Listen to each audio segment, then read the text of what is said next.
Pokemon outbreaks.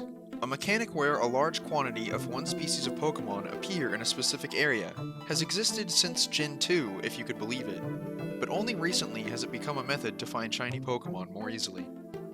In Scarlet and Violet in particular, the outbreaks change the species and rough location every single day between the three maps of Paldea, Kitakami, and now the latest edition of the Blueberry Academy's Terrarium. The number of outbreaks between the three maps ranges from 10 to 15 in total, and lasts 24 hours before they are replaced with new ones, which led to the idea behind the challenge to see if I could claim a shiny from every outbreak within the time limit of 24 hours before they reset.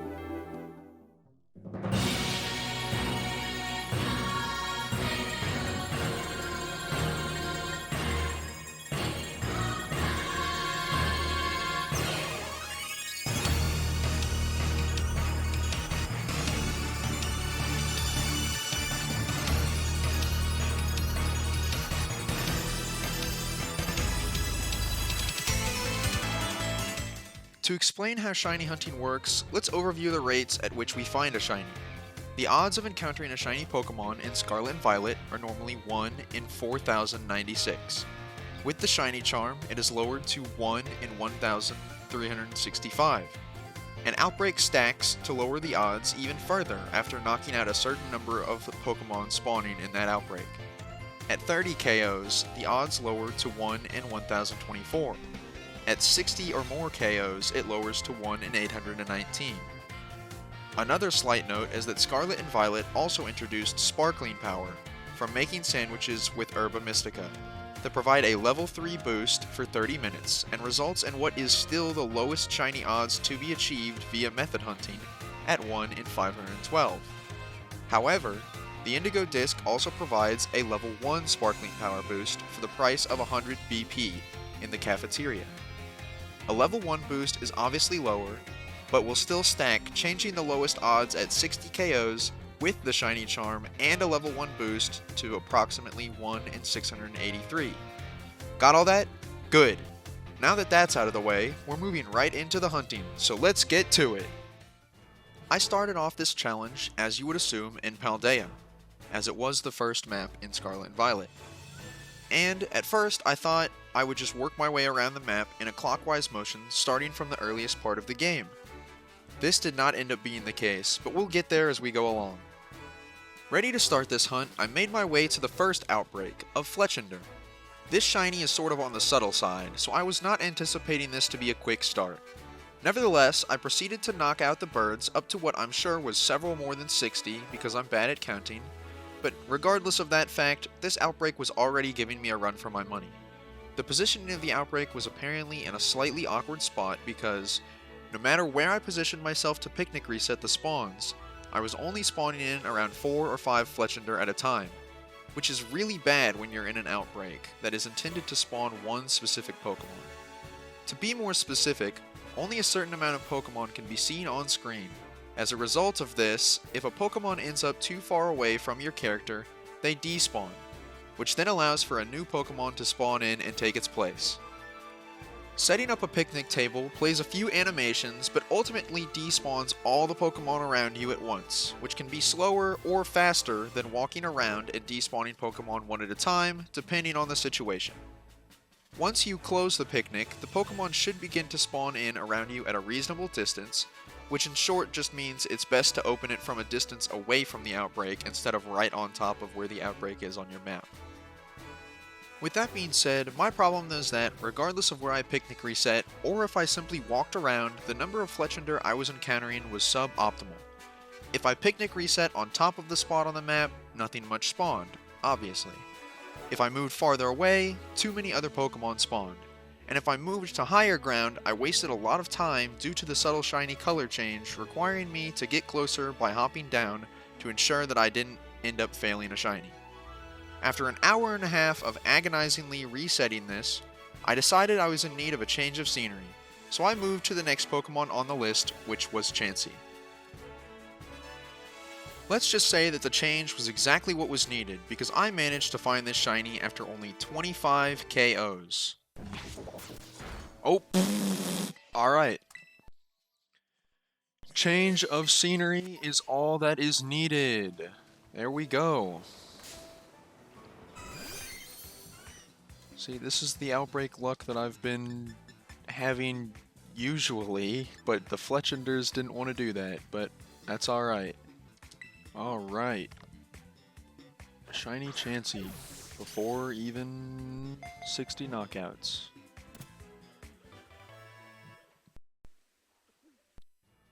This welcomes the first shiny of the challenge, Mamma Mia, the Chansey. A quick shiny like this would not happen again for some time, but if you remember, a shiny under 30 KOs doesn't have boosted Outbreak odds. Since that was so quick, I didn't really feel like I wanted to go back to be burned by Fletchender again quite yet, so I figured I'd still cool off a little bit by moving to the next Mon on the list, which was Finizen. This Outbreak was in the water, which obviously prevents me from resetting with the picnic table. So that left me with only one other option, which was to swim back and forth to despawn the Finizen and hope to not spawn anything else. However, I eventually realized there was a third option where I could hang off of the cliffside wall and could let them swim out of range on their own, which was a huge plus since I didn't have to move around at all and no other Pokemon would take up a Venison spawn. But with this benefit also came a risk, since if the replacement spawn were shiny and spawned in at max range, it could easily despawn itself before I could have time to react. With this change implemented, I was able to find the shiny after about an hour, but I did still panic as the risk did make itself known by having the shiny spawn in pretty far away.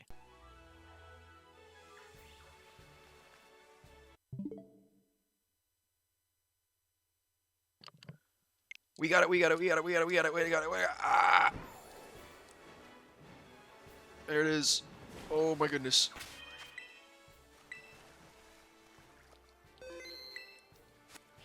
Hello, friend. Made me panic. Woo! Startled me.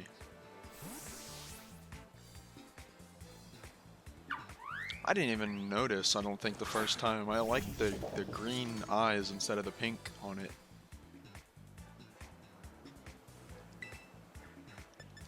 Alright, friend. Now we have to think of what Pokeball to put you in. I was actually so genuinely scared it was gonna swim away.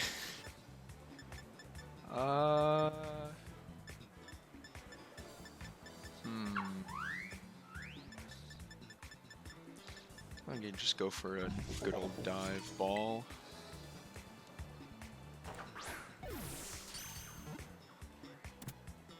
There we go. So our second shiny of the bunch is Porpito, the Finizen. With that little scare out of the way, it was finally time to go back to Fletchender and claim what I naively thought would be the only time-consuming Outbreak.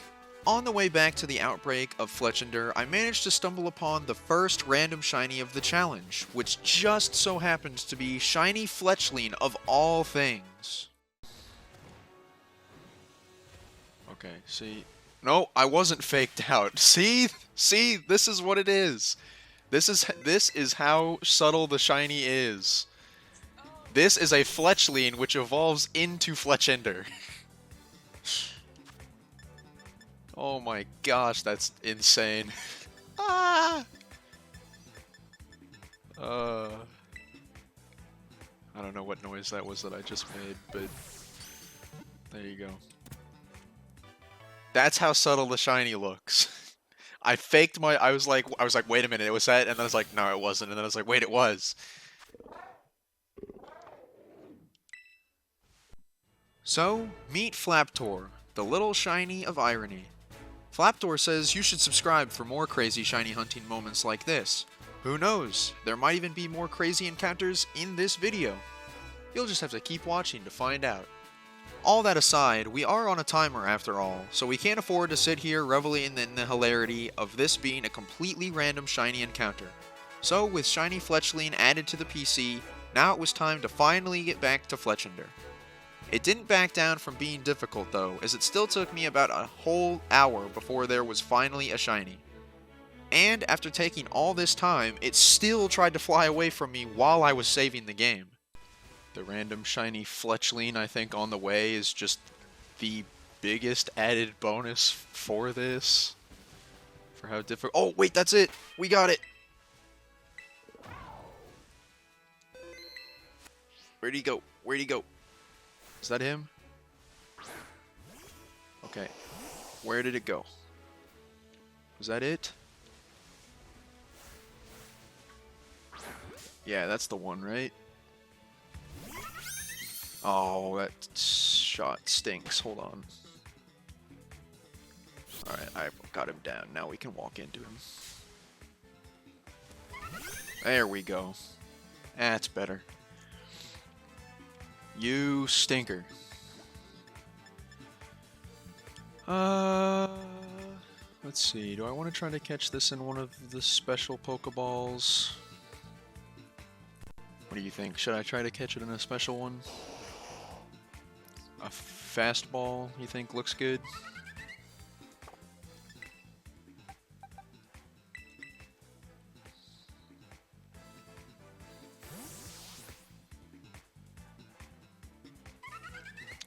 I guess I gave this a little bit less credit. I forgot how much, like, unless that's a new change with this, I forgot how red its head gets.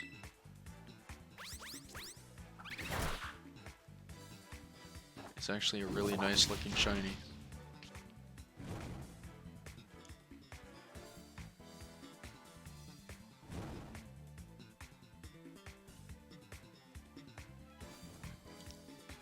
Alright, fastball it is. Here we go.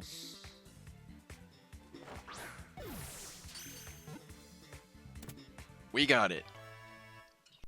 With our newest member, Pharaoh, added to the team, we could finally move on to the next outbreak and finish this challenge with no more difficult hunts, right? Yeah, so the next on the map was Nimble, which has a very distinctive shiny for sure, but they're just so darn small. So this lasted for an hour before I moved on to something else again.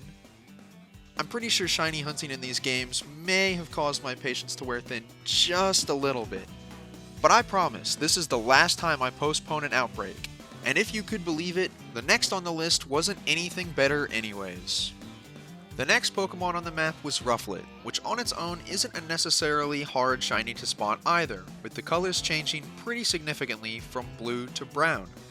But when you consider that you're hunting it from a distance, when it's 80% forehead that doesn't change in color, and it's in the middle of the desert with dust storms that kick up every 3 minutes and last for 5, you can see how it would be a little more challenging to spot. At this point, I will note that a viewer in the stream, ZionZenzi7 on Twitch by the way, suggested using the new Academy specials for a slight boost to my shiny odds, just to make this challenge a little more possible. At this point, since the outbreaks were being difficult and I was only at 3 shinies with roughly 12 hours remaining in the challenge, I decided to allow stacked boosts with the condition of limiting it to 3 specials and 3 sandwiches. Which I know sounds lenient, but trust me, it was very much needed, as you will see eventually. Anyways, tangent aside, I trudged through the constant sandstorms and eventually managed to find the sparkling bird after an hour and 45 minutes. At which point, I had completely forgotten about the sandstorm and knocked it out. And that's why you say before battling, ladies and gentlemen. Welcome to the group America. Alright, so after that challenge, I went back to the Nimble to strain my eyes at some tiny bugs once more. That said, I found the little yellow fellow after another 45 minutes, with the help of our second Academy special.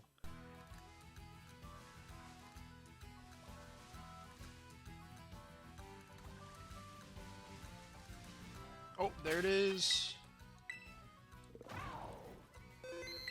Hello, little fella. He's running away. Catch him. Sorry, my bad.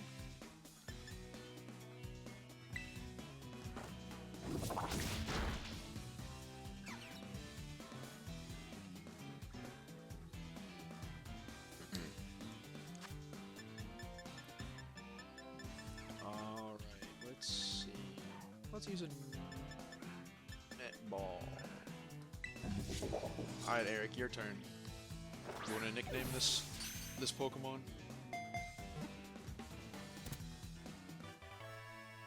My friend in the chat suggested we name her Jack-B, as in Jack be nimble, Jack be quick, which I didn't get until he explained it to me, but of course I obliged to such a clever name. Next on the map was an Outbreak of Persian, which once again is a shiny that is hard to notice without taking extra time to check. Subtle shinies have their merits sometimes, but saying this one leaves a little to be desired is a major understatement. Anyways, this Outbreak kept up the trend of being insanely bad to hunt with.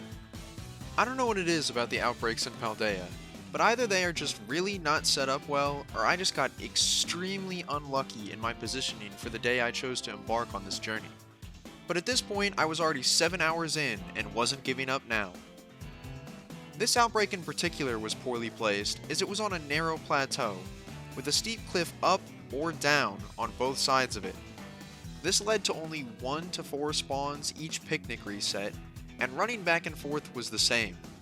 Just getting to 60 knockouts for max odds was a chore. I eventually found that flying farther away helped to spawn in more Persians, as I'm sure there were Pokemon spawning above and below me, but this also caused me to miss some spawns as precise movement isn't easy to pull off when flying. With the blend of low spawns and large risk, I used my final Academy special to no avail, which is what caused me to opt into adding sparkling sandwiches to my stacked boost ruling as well. This decision is probably what saved this challenge for me, as I found the shiny less than 2 minutes after making the first sandwich of 3.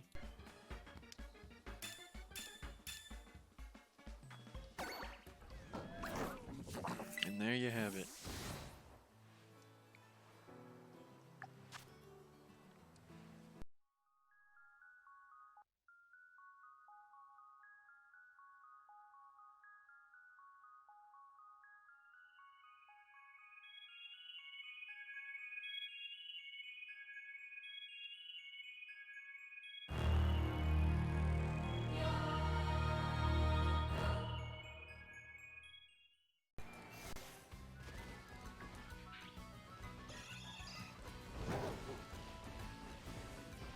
Well, there you go. See, just like that. It's just that easy. All you have to do is make a stupid sandwich, and then it's there. See, isn't this shiny awesome?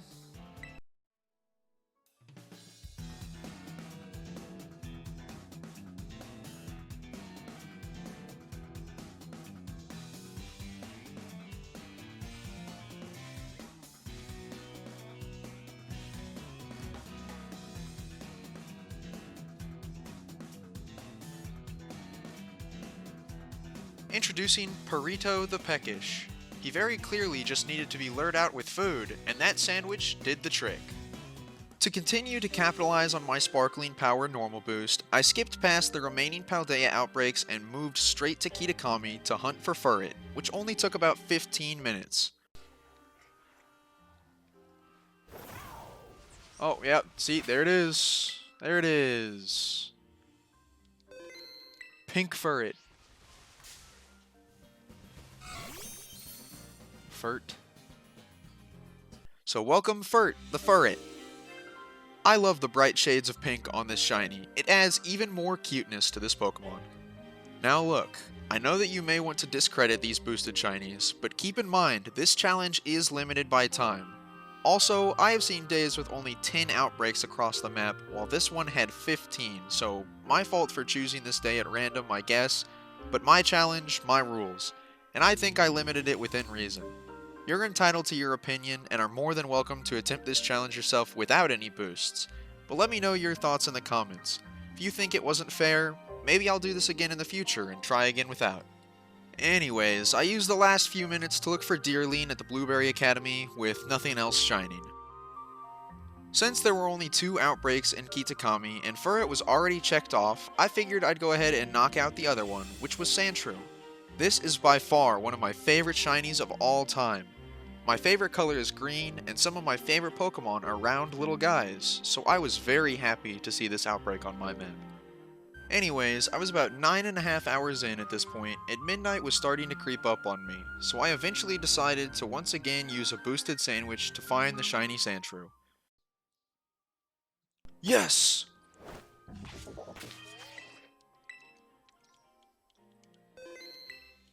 Let's go! Dude, it looks so nice in this game.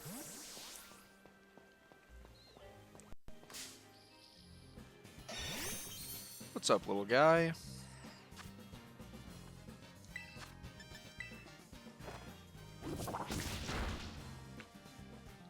One of my favorite shinies of all time.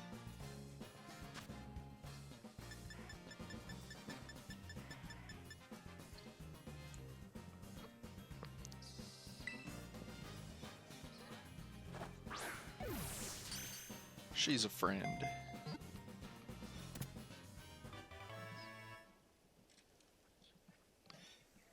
After about an hour and 15 minutes of Sandshrew hunting, we finally found little Freya. With the remaining boost, I went back to the academy to hunt for Crocodile, using the Synchro-Shiny Hunting method. Shout out to Shiny Catherine for making me aware of this concept. It is very high risk, high reward, as you can knock out the outbreaks faster, but you can also fail a shiny if it is spawned in too far away from where your player character is while you were controlling your Pokemon, as it will despawn once you desync. Regardless, I took the risk to capitalize on as much boosted time as possible, which worked out as it only took about a couple minutes, and I almost lost the shiny as I scrambled to desync in time before it walked out of range. They just keep running around. Oh. There it is.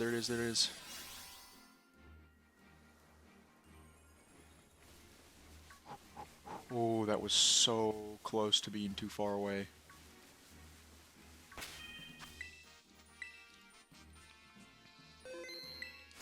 Alright, another fast one, let's go!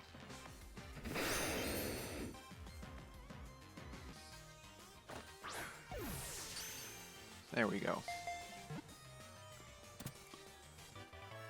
So Crocolore joined the party of Outbreak Shinies, putting us at 9 of 15 Outbreaks with 5 hours remaining, so the clock was ticking and we needed some more good luck on our side. To keep things mixed up, I stayed on this map and went for Tyrogue, and the good luck arrived as it only took about 5 minutes before even making it to 60 KOs while Synchro-Shiny hunting. Oh. Let's go! Shiny Tyrogue!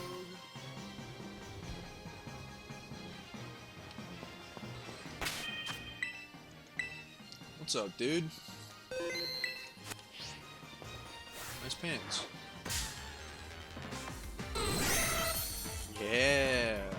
Yeah, buddy. Alright, now don't. That was rude. I was gonna say, don't kill my King Gambit. He's 4 times weak. Don't do anything insane.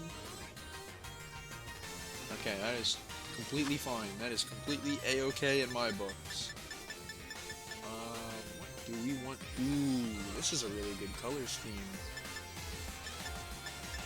Sure, let's do that. We'll give you one shot. One shot. Do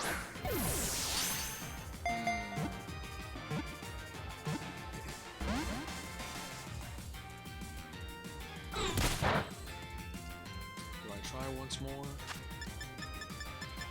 do I go for something different? We'll do one more. We'll try one more. There we go.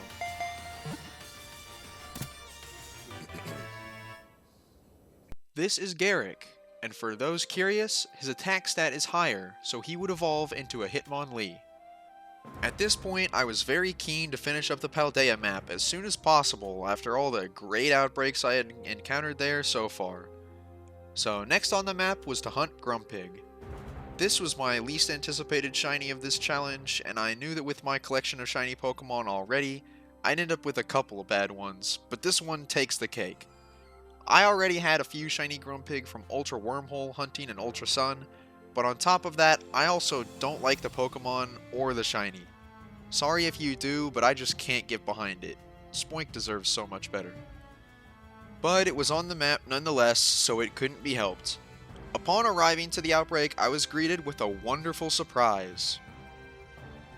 Game Freak, what is this? What are these spawns? Why allow an outbreak to even occur in the specific spot if they aren't even able to spawn in this specific position on the terrain?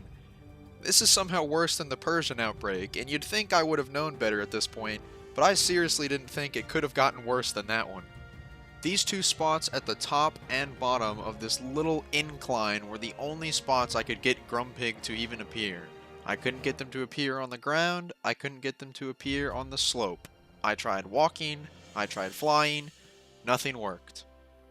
Whatever, I'll give this a pass this once, simply for what it caused to happen. I am not exaggerating this, so to prove it, I will leave the footage in mostly unedited aside from a slight speed up.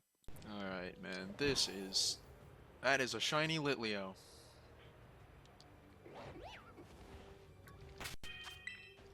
Hello. You're not a Grumpig.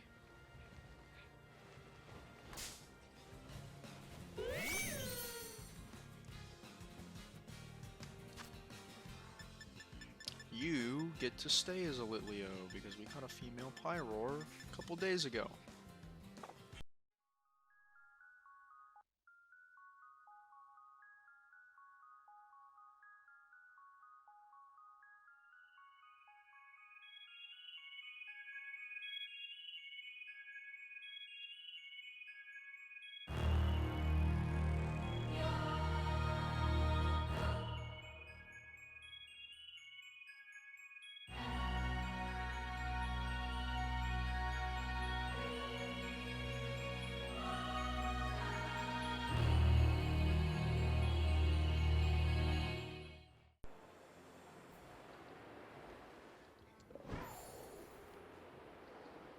No way!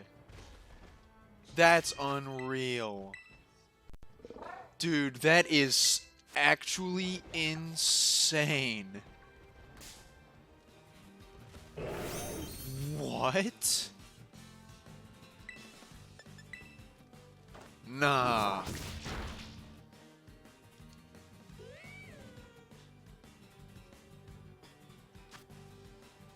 This is craziness.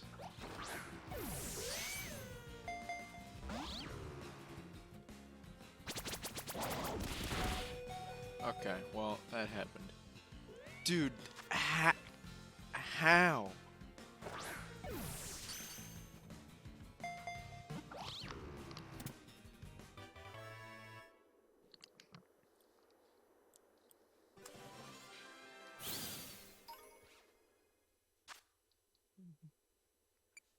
That's unreal. Yes, utterly insane. With no boosts other than the shiny charm, I found a shiny Litleo, immediately followed by a shiny male Pyroar.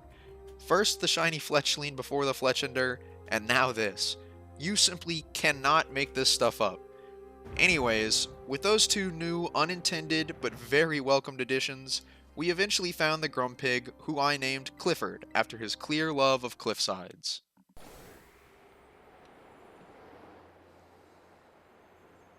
Oh, there it is, there it is, there it is. Let's go, let's go.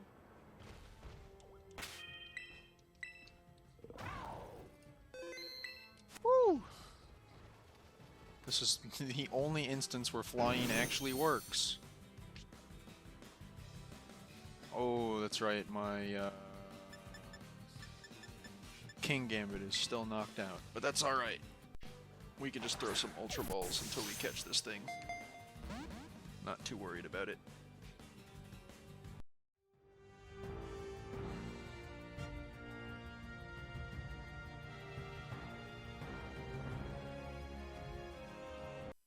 I then moved back to Blueberry Academy to make sure I ended the challenge tactically, so Luminion was next. Not much to add here, as it was about 45 minutes of hunting, our average for the non-ridiculous Paldean outbreaks. Yeah, I've done it before.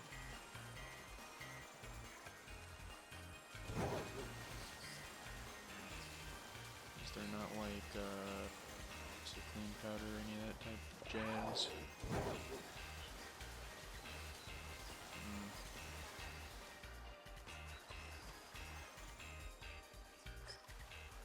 And then when we don't have dryer sheets, we just use the little pigs. Hey! It is pretty noticeable.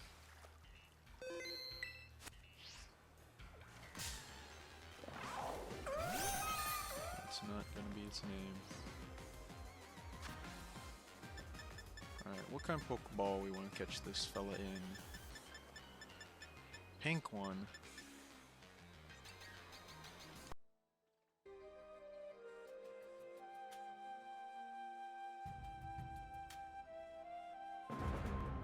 Welcome, Blipper, to the team. This left us with the last 3 outbreaks of the challenge, which all just so happened to be grass type, and I had 1 sandwich boost remaining, so I, of course, used it to make a grass encounter sandwich. With a little over 3 hours remaining, I made my final sandwich and started off by making our way back to the Deerling from earlier, since it was right next to the Luminion outbreak and was already at 60 plus knockouts. However, just as before, it was stubborn and actually took up my entire sandwich boost and took 45 minutes to encounter.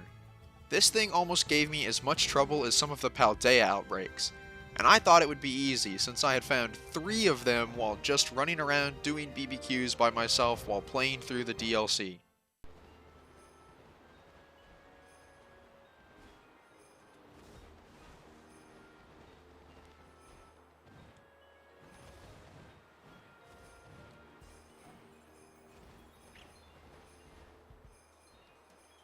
Yay!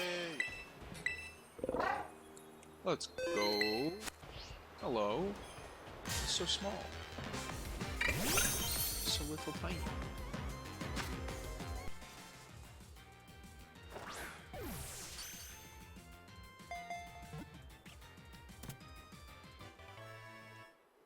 Right. Here's Bamblino, the winter form Deerling. Regardless, we traveled back to Paldea for the second to last outbreak of the challenge. With the clock running at about 9:15 PM, I only had a little over 2 hours to get the last 2 shinies, in order to call this challenge a success. The Bramblin outbreak did spawn in a slightly awkward area, which had made me worried at first, but with a decent picnic resetting spot, I was lucky enough to find the shiny in a little over 15 minutes.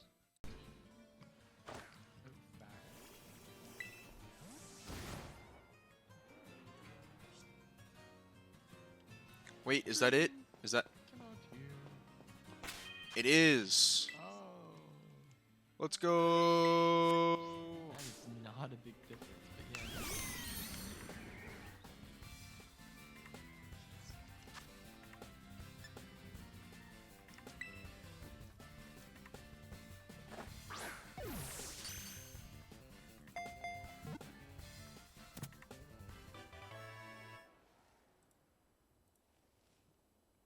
Alright.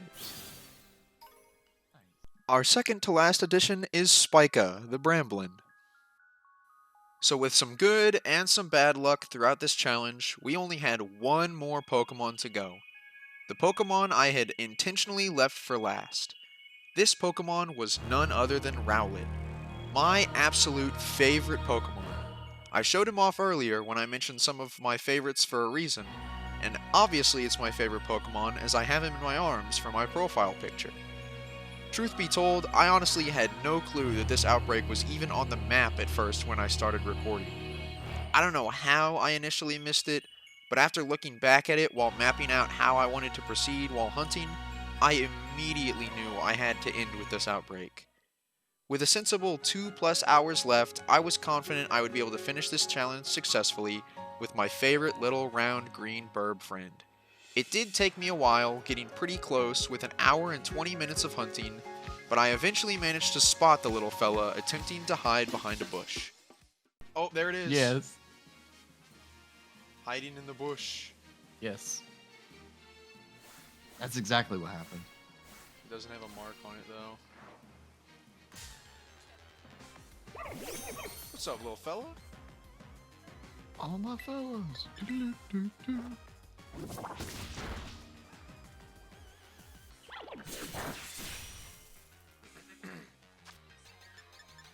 which Which Pokeball we want to catch this one in? Let's do one. What are you gonna name him? Let's just start with a normal Pokeball. Standard.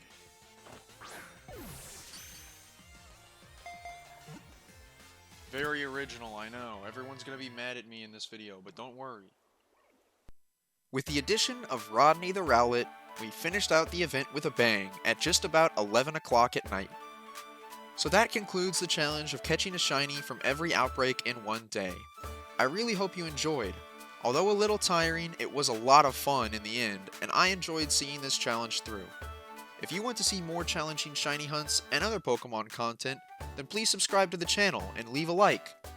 I'm still getting my bearings with making videos as I do work full time and have other responsibilities, but I am working to create a bit of a schedule for working more on videos and streaming as I find it fun to learn and make these videos and keep getting better at it.